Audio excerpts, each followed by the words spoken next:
Next update.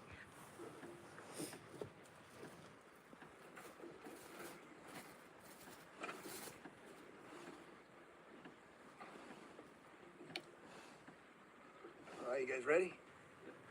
All right. Good morning. I'm Sheriff Kevin McMahill with the Las Vegas Metropolitan Police Department. With me today is Special Agent in charge of the FBI, Spencer Evans, and Assistant Sheriff Dory Korn with the LVMPD Homeland Security and Investigative Services. They'll be two of the individuals speaking. The rest of the individuals up here are also the command team that helped lead through this investigation over the course of the last week. And I'm here to provide you a significant update on the Tesla attack that took place early last week. This event involved an attack on the Tesla Collision and Sales Center on Tuesday, March 18th at approximately 02:45. The suspect used a firearm and Molotov cocktails to damage the center and destroy multiple vehicles that were parked on site. You'll see to my left some of that video that was taken from that night. On the screen next to me is also what I want to highlight to each one of you is the very little information that my investigators and FBI agents had to work with from the initial aspect of this investigation. There's a grainy photograph of the suspect's vehicle, a nearly indescribable photo of the suspect himself, and a couple of photographs of headlights and taillights of the vehicle. That's what my investigators had to go on a week ago. Part of this story that you're going to hear is how we arrived at our suspect being taken into custody with such little information. It's incredible work by everybody involved. And despite that minimal information at the onset, and thanks to the hard work and collaborative effort by the FBI Joint Terrorism Task Force, the LVMPD Counterterrorism Section, and all of our Fusion Center partners, we were able to identify and arrest the suspect involved in this attack. There's a couple social media photos that that have been circulated out there already. The suspect's name is Paul Kim, K-I-M. He's an Asian male adult, and he is 36 years of age.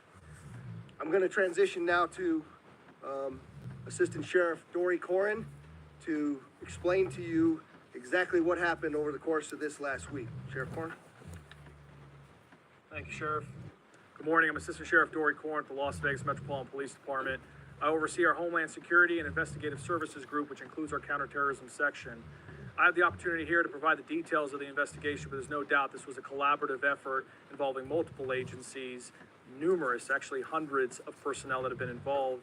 Some of the key people, to include the folks that are standing back here, like Lieutenant Rick Myers, who oversees our counterterrorism section, were instrumental. And because of all of their hard work, we were able to quickly identify and apprehend the Tesla firebombing suspect in record-breaking time. Based on the updated evidence that we now have a better understanding, a more comprehensive understanding of what actually happened. And I'm going to provide some details as we walk through a little bit of a timeline on what occurred and then what we know about the suspect now. So we'll begin with just talking about how the suspect arrived. He arrived east of the location in a vehicle, showed up in a black sedan just parked east of the Tesla Collision Center. You can see on this video clip here, we highlighted the area because it's at the top of your screen, and you'll be able to see the arrival of the vehicle. You'll be able to see that the vehicle comes in, originally driving westbound where you can see the headlights, and then turns around where you can see the taillights, and he reverses back into where he parks. The suspect then proceeds on foot and approaches the corner of the building. As you've seen before, and as you've probably heard, and certainly as we're showing today, he attempted to mask his identity by wearing black attire, concealing his face, and wearing gloves. The suspect then began shooting the surveillance cameras with what appeared to be a rifle. You can see an image here of the suspect pointing the rifle towards a camera.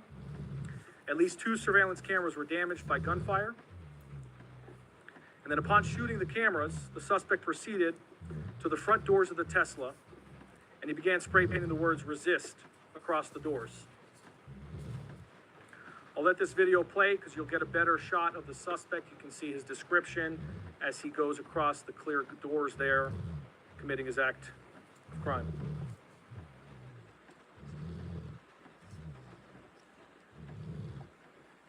Once he finishes spray painting the words "resist" on the doors, he then approaches multiple Tesla vehicles that were parked in the front of the center. He proceeded to shoot into each vehicle and used a Molotov cocktail to set the vehicles on fire. We'll play a few video clips here to kind of show you his behavior. You can see him right there in the dark clothing. He casually walks over to his first vehicle that's targeted. He will soon put down his backpack onto the ground. And then he transitions to the firearm. And you'll see him shoot into the vehicle. Once he shoots into the vehicle, he ends up going back from the vehicle to the bag and then back to the car, presumably picking up his item that he used to be able to firebomb the vehicle. We believe that was a Molotov cocktail. And you'll see in a moment here, the vehicle will ignite and ultimately fully engulf, causing severe damage.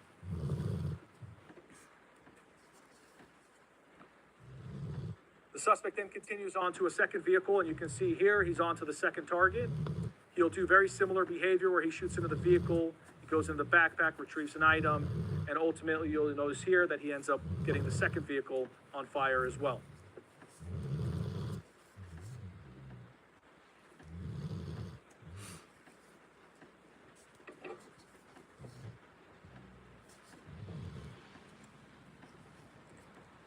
From there, he then proceeds to his third vehicle, repeats the same type of activity. One of the incendiary devices he was not able to ignite, which is one of the devices that we were able to recover. But ultimately, 5 vehicles were damaged, to include 3 of which were fully destroyed. You can see images of the vehicles here. And you'll see here a drone video. This is from our Skydio drone, being able to provide an overview of the damage as well. After this, the suspect then proceeds and flees east, gets in his vehicle, and leaves the area. As I mentioned earlier, this case has been worked around the clock, and Sheriff McMahill and Special Agent in Charge Spencer Evans have made it a top priority for our organization and put a tremendous amount of workforce behind it to make sure that this was dealt with in a quick manner. Because of that, in 8 days around the clock with our teams, we were able to identify the suspect's vehicle as a black Hyundai Elantra. You'll see a photo here. But what's important to point out here is that this was achieved through an exhaustive review of surveillance material, analytical data, and a canvas of over 700 locations across the valley, ultimately allowing us to piece together critical evidence with speed and precision. You can see on this image here, this is just one example of many where we're using flock technologies to be able to identify the type of vehicle, including very specific features of the vehicle that build up into additional leads and ultimately get us to the point of identifying the suspect and his vehicle. As of now, a preliminary assessment, and we have a lot of data to go through and a lot of investigative work that needs to be followed up on, but a preliminary assessment of the suspect's social media activity indicates some very loose but self-proclaimed ties to the Communist Party USA social media group, as well as social media groups called Revolutionary Communist International, Hidden Palestine, Palestine Action, and a variety of other social media groups. That is part of our investigation, is to dig further into it and to be able to determine additional motive and other potential concerns. At this point in time, the suspect was placed immediately on 24/7 surveillance by our specialized units to ensure public safety and preserve evidence.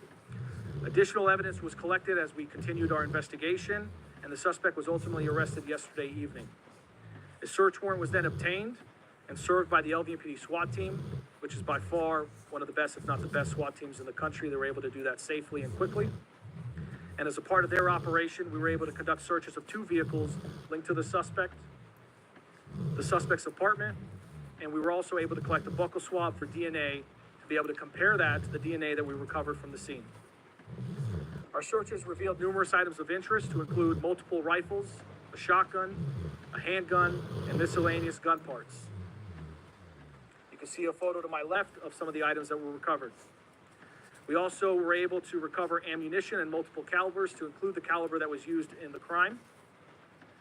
We also recovered numerous electronic devices, which our partners at the FBI are quickly analyzing.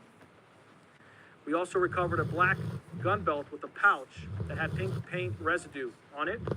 You can see a photo of that to my left, as well as a black backpack with pink paint, face masks, and other articles of clothing that are consistent with the suspect's description. We also recovered other key pieces of evidence that we're still evaluating at this time that do connect the suspect to this attack. Finally, I will also say about the search warrants, we were able to do a buccal swab. We were able to, our lab did an amazing job quickly collecting that evidence and analyzing it. They worked through the night, nonstop, late hours, because they know how important this case is to our community. And ultimately, that DNA that was collected from our subject does match. It was a positive identification to the DNA that we collected on scene.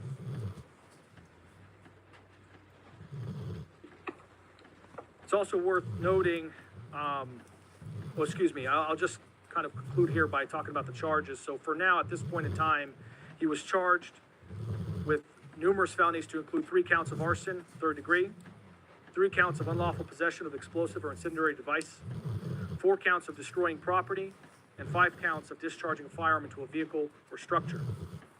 The suspect remains.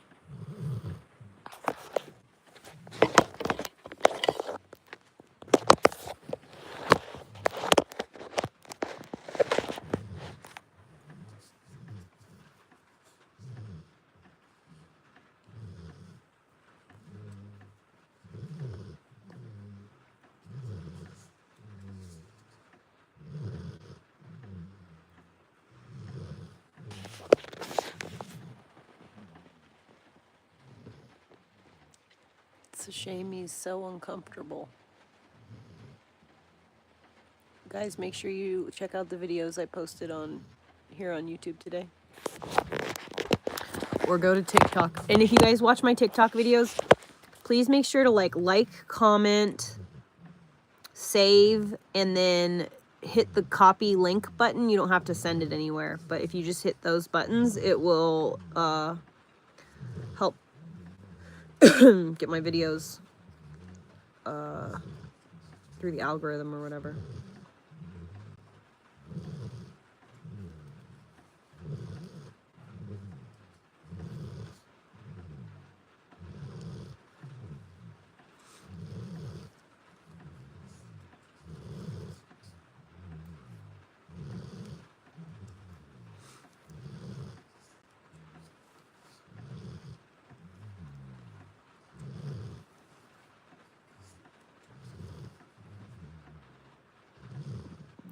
Frogs outside in the rain.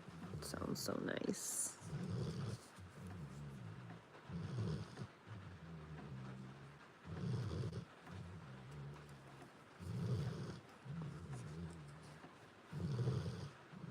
Hopefully you can hear it over the snoring. If not, sorry. Not sorry. You get to listen to cute doggy snores.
Did you fart?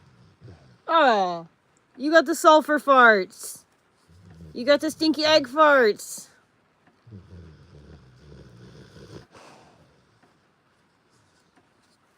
Have you no humility? Or you just gonna let that eke out? Not even gonna, like, try to hold it in?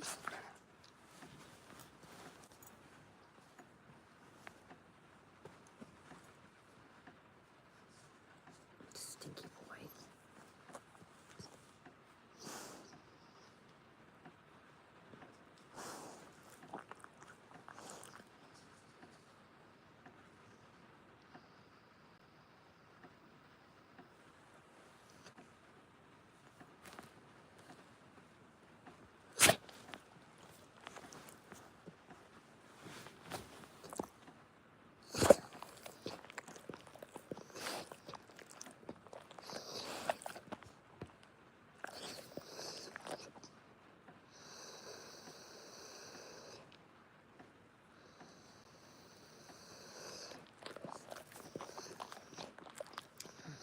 Brew.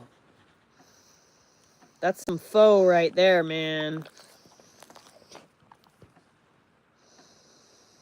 Oh, you stink.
Man, it is a dark, cruel, crazy world.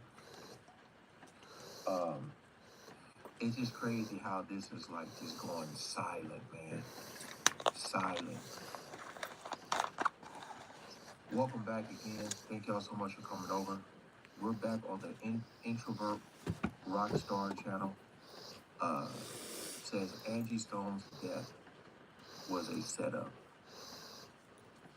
Just seeing that title, man, and how quiet it is in the, of course people are putting like rest in peace and all that, but it just seems like ain't nobody got no real questions, man.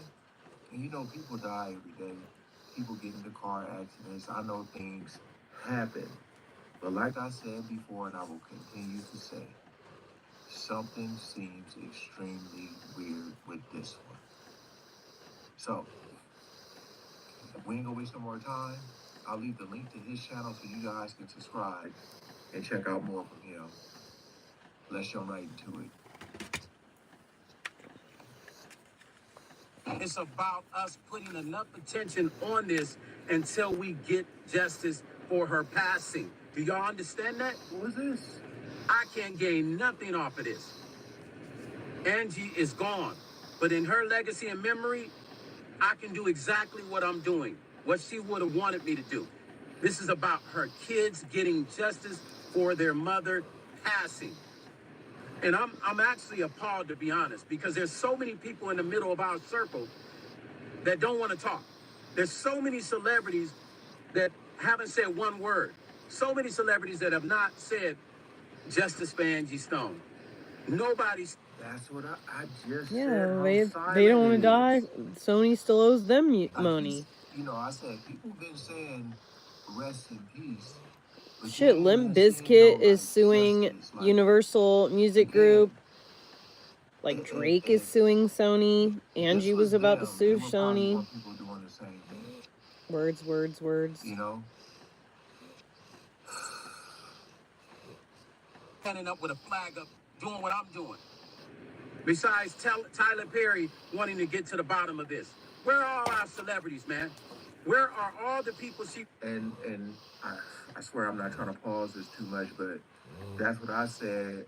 And I was talking about with, because there's been rumors, there's been a lot of stuff alleged against Tyler Perry, right? That's why I was shocked that he said what he said. I thought that was going against the grain. Like, you didn't think out of all people that Tyler Perry would have been saying, because there's been a lot of people saying that he's part of that industry. Tyler Perry was so worried. You Why know? didn't he help Angie But get, think about you know, all the people. with some And money you know, a lot of times with these artists, and like, fight the group, Sony just Music Group. because you don't see them performing or hear new songs, don't get it twisted. A lot of them be behind the scenes.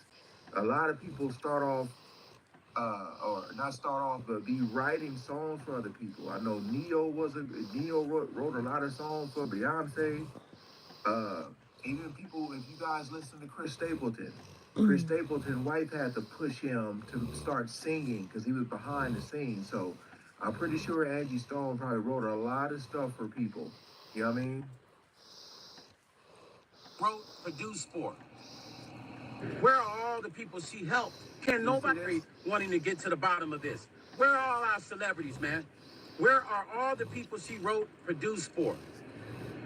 Where are all the people she helped? Can nobody get on a video and just say, I love Angie, I want justice? How hard is that to say? Scared. Why does it seem like everybody is scared to speak up?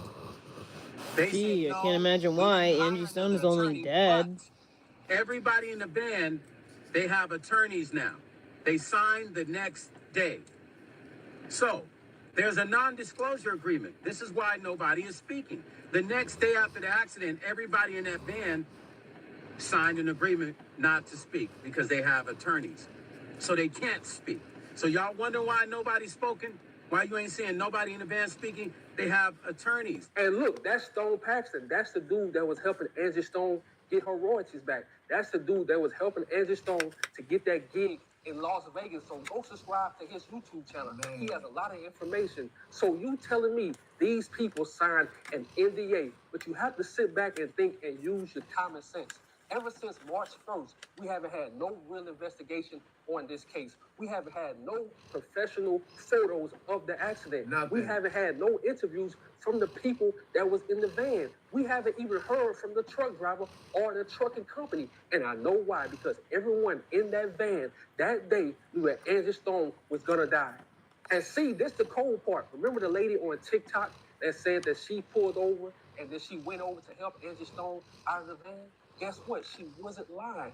But the part that a lot of people don't know is she did it on purpose. She pulled Angie Stone out of that van once it flipped over on purpose, and she isolated her on purpose away from everybody. So that truck hit Angie Stone and the truck hit the van. Everyone else in that van was not hit by the truck. That's the part they not talking about. Because y'all remember they said this, right? The Alabama Highway Patrol said in a news release that the 2021 Benz Sprinter van turned over on Interstate 65 about 4:25 a.m. Saturday.